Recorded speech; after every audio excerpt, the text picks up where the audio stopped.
want to get his thoughts on this game, too. Warriors and Lakers, Steph Curry, Luka Doncic, they're in the building.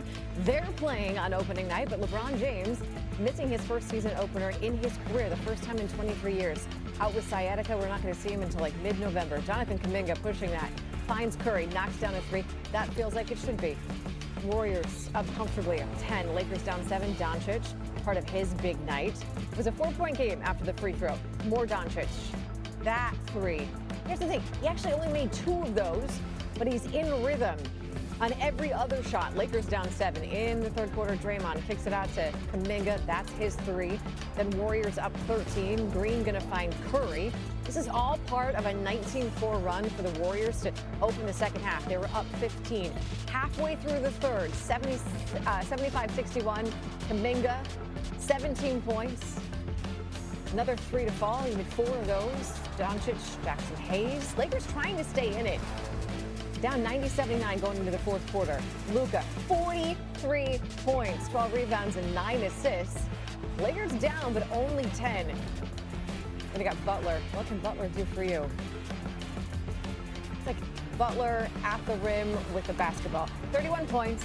Warriors back up 10. Austin Reeves sort of took over for the Lakers in the fourth quarter. 13 of his 26 came in the fourth. Lakers cut it to 7. But when you need a dagger and you are the Warriors, who are you going to give it to? That man, Curry, from deep. It's good. 23 points and a Warriors win, 119-109.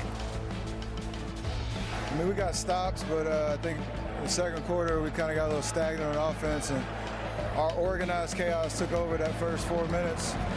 Easy layups, easy catch and shoot threes just off of ball movement. So Warrior basketball took over. And Steph, you're 17th year and you continue to do what you've done your whole career. Just be super efficient, make the big shots when they count the most. What is the secret to your continued success just year after year and playing the way that you do? It starts with God. I mean, there's no reason other than the blessing to be able to, be healthy and keep playing.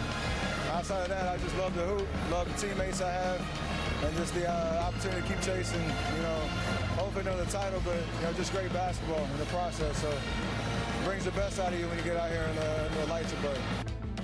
See, Perk, we get organized chaos in this room as well. Look, the Warriors, they got their first win despite the fact that Luka had those 40-plus points for the Lakers. When you look at those two teams, the Lakers and the Warriors, what's the biggest difference between them?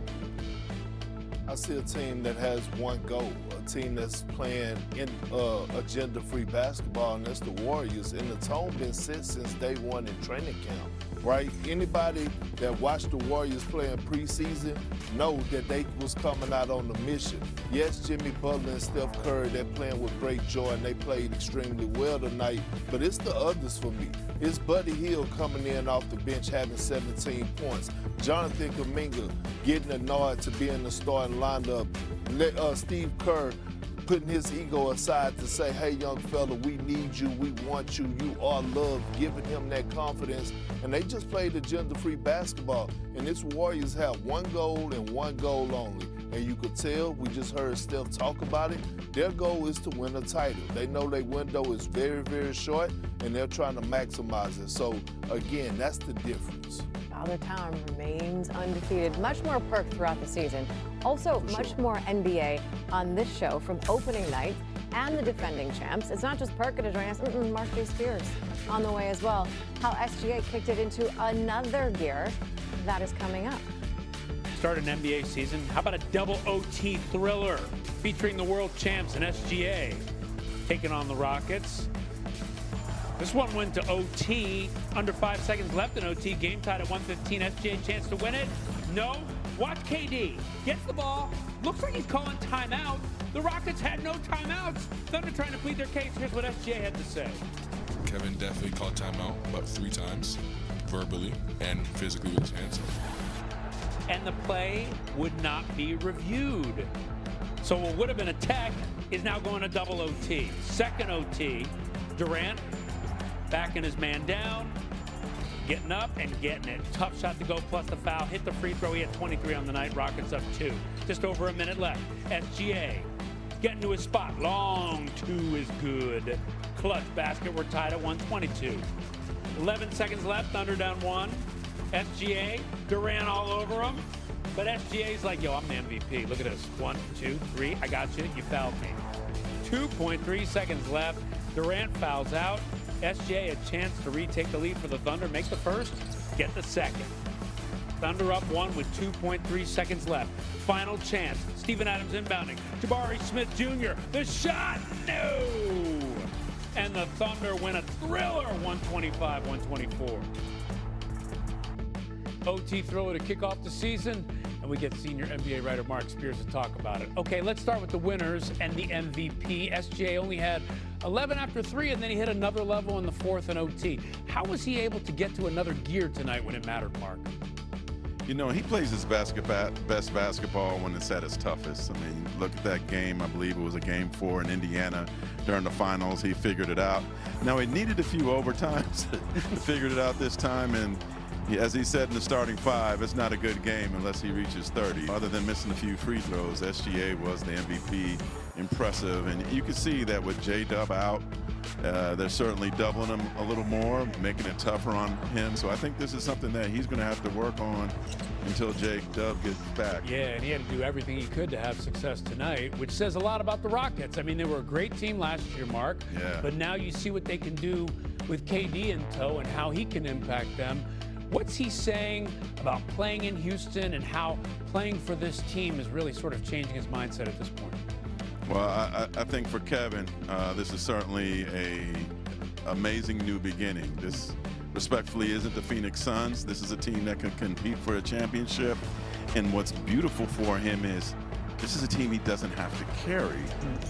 Alperen Sengun looked like an MVP candidate. Amazing, 39 points, 11 rebounds, 7 assists. He's added three-point shooting to his game. And then until he got hurt, I mean, Amen Thompson was amazing. I do think that the Rockets need to desperately get a point guard. You saw that at the end of the game. Reed Shepherd, respectfully, wasn't ready. He's a shooter. He's not a point guard. Maybe they should have put Aaron Holiday in, but they definitely need another point guard on this team for tight games like that. But I think Kevin's going to have better nights. Only took 16 shots, and that's where the lack of point guard hurts them. Mark Spears, thanks so much with the very latest on an OT thriller tonight in OKC. I don't know. He's got a guy for that. Yeah, I think so. And you know what? We got a highlight for this. Thunder Rockets opening the season with a bang. SGA and company getting the rings. Look at I that. like the double ring. Did you see the like smaller that? ring on the inside? Enough to win. You always like the mess ups and the scripts and the mistakes always hurt more than a loss. So we have to be humble enough to realize we need to get better, even though we still won. It was ugly tonight, but I'd rather be ugly in a win than a loss for sure. So we'll take it. Yeah, the team closes the game out. You know, we make plays as a team. You know, I'm not expected to make every big shot in every close game. You know, I just feel like my presence out there can ease the tension out of from everybody, and we can make plays. So some nights it's gonna be my night in the fourth, some nights it's gonna be Alfie, some nights it's gonna be Barr and Twin. So you know, we all just gotta be prepared for it.